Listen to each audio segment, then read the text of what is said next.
Latvijā Naukšanos kompānija Delta Rīga šajā 21. gadsimta biznesā jau sasniegusi pirmos rezultātus. Nelielā izmēģinājuma lauciņā šeit jau izaudzētas vairākas mikroaļģu chlorellu ražas.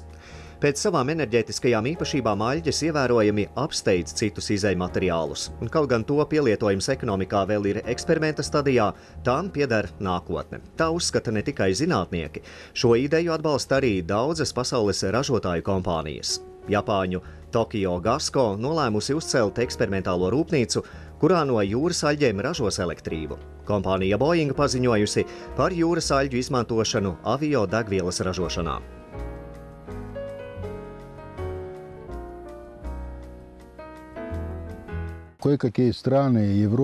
Vairākas valstis Eiropā un Amerikā jau iegulda miljardus. Tā ir neatkarīga enerģētika. Ražīgums ir milzīgs līdz 100 tonnām no hektāra.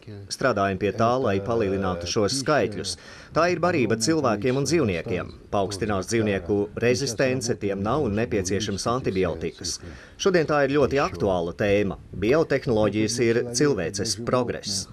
Amerika jau pavēles formā liek nodarboties ar bioenerģētiku. Животные не надо лучшая пища для того, чтобы лечить животных без антибиотиков. Это очень актуальная тема на сегодняшний день. Биотехнология – это точно такой же прогресс человечества. Америка уже в приказном порядке занимается зеленой энергетикой и возобновляемой. В приказном порядке. ASV intensīvi tiek meklēts naftas aizstājējs. Prezidents Obama zinātnes attīstības projektā šo problēmu nosaucis par vienu no galvenajām. Amerikāņu zinātnieku pētījumi liecina, ka 20% importētās naftas varētu aizstāt ar biodegvielu no aļģēm. No hektāra iespējams iegūt 80 reižu vairāk eļļas, kuru pēc tam pārstrādā degvielā, nekā no kukurūzas vai sojas. Chlorella sastopama saldūdenī. Pasaules tirgū sublimētās aļģes pārsvarā piegādā Ķīna. Tomēr apkārtējās vides tīrība valstī, kura piedzīvojusi strauju rūpniecisko attīstību, ne tuvu nav ideāla. Latvijā ar savu tīro vidi, ezeriem, dīķiem ir ideāla vieta zaļo aļģu rūpnieciskai audzēšanai. Chlorella, kas izaudzēta Naukšanos, ir izgājusi pasaules vadošo zinātnieku ekspertīzi. Viņi ir snieguši vispozitīvāko vērtējumu. Latvijas chlorellas kvalitāte ir unikāla. Pie tam tā nav kaprīza un mūsu valstī iespējams iegūt lielas ražas. Latvijai ir potenciāls, lai palaistu gaisā satelītu vai kosmonautu, tādu apstākļu nav, bet šeit ir apstākļi, jo kopējais tehniskais līmenis ir augsts. Cilvēkiem ir zelta rokas, paši būvē sev mājas. Vajadzīgs saldūdens un purvaina zeme. Latvijai, es uzskatu, jātaisa lēciens. Нужна бросовая земля и нужна вода.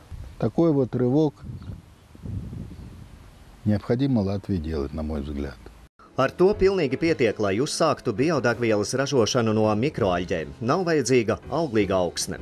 Tās spēja pārtikt no elektrostaciju izstrādātās ogļskābās gāzes, tādā veidā samazinot tās nokļūšanu atmosfērā.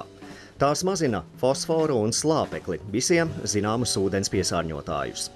Ražošana ir ļoti lēta, lielākie izdevumi – lēta ķīniešu plastmasa kā ūdens akumulators. Iegūstot reālus rezultātus Naukšēnu ražotnē, Latvijai jāattīsta šī progresīvā ražošanas nozare. Tāpat kā tiek subsidēta lauksaimniecība, tādas pašas subsīdijas nepieciešamas potenciāli daudz efektīvākajai akvaražošanas nozarei.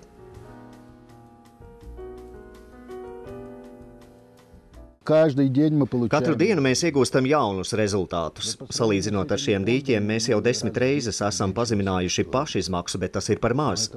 Tāpat kā Eiropas nauda ieplūst sausajā lauksaimniecībā, kur gan šie zemnieki ar ražīguma 2–3 tonnas no hektāra liktos bez subsīdijām.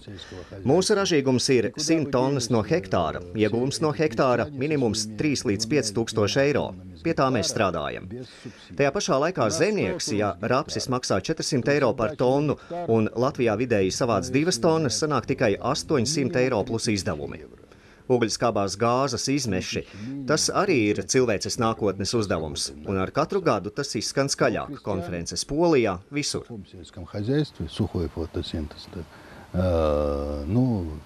Если рапс стоит 400 евро за тонну, то и 2 тонны собирают по Латвии в среднем, получается 800 евро, а еще к этому расходы. тот, кто портит, выбрасывает углекислый газ. Это тоже задача будущего человечества. И с каждым днем все громче и громче. Конференция в Польше, там везде. Pie tam mikroaļģes izmanto tā saucamā superfūda ražošanā. Tie ir vērtīgi uztura bagātinātāji. Chlorella aktīvi sintezē olbaltumvielas, ogļhidrātus, taukus, vitamīnus un vēl daudzas vērtīgas komponentes.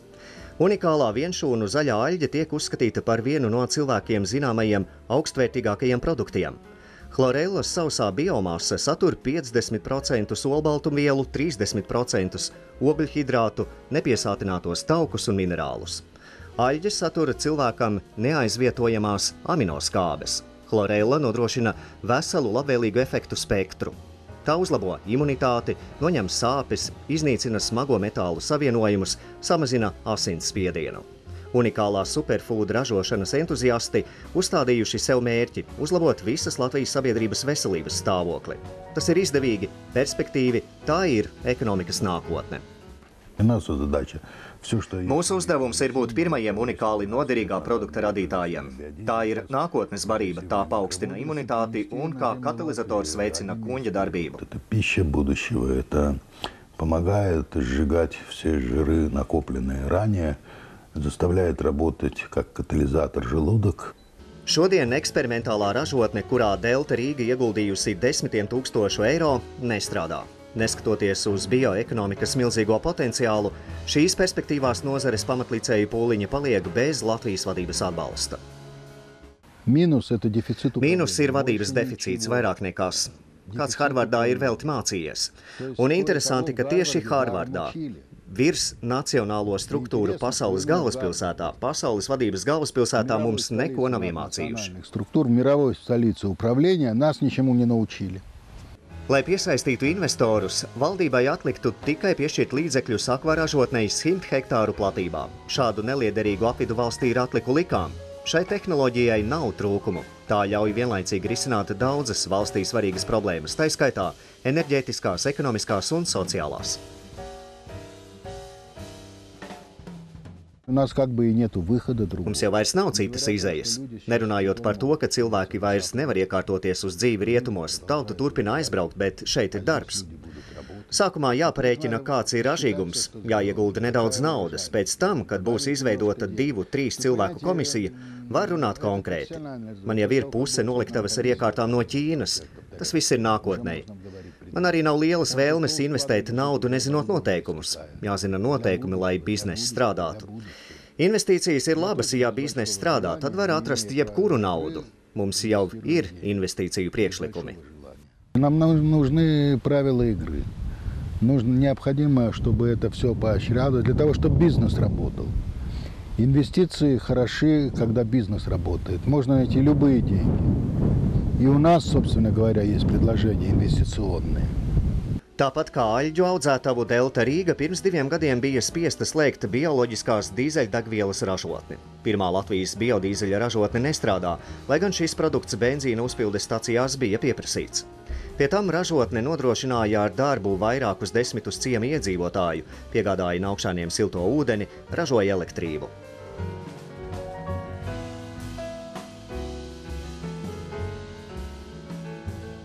Все было хорошо. Viss bija labi. Visu var atjaunot, pie tam iekārtas ir darba kārtībā. Mēs nesen pārbaudījām, varbūt biodīzelis jāparemontē, bet presēšanas cehs strādā. Laust ir vienkārši. Viens tāds bija. Nesauksim uzvārdus. Būsim taču kārtīgi cilvēki, bet ja salauzi, tad salabo. Сломал один волюнтарист.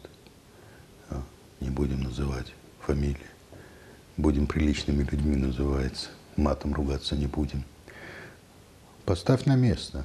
Naukšēni bija enerģētiski neatkarīgs ciemats. Programma, kura tika īstenota Naukšēnos, pilnībā atbilst tēzei, ka ekonomikai jābūt sociāli orientētai, cilvēki jānodrošina ar darba vietām. Vai valstī jāatbalsta tāds bizness? Šis jautājums nav retorisks un ir adresēts mūsu valsts vadībai.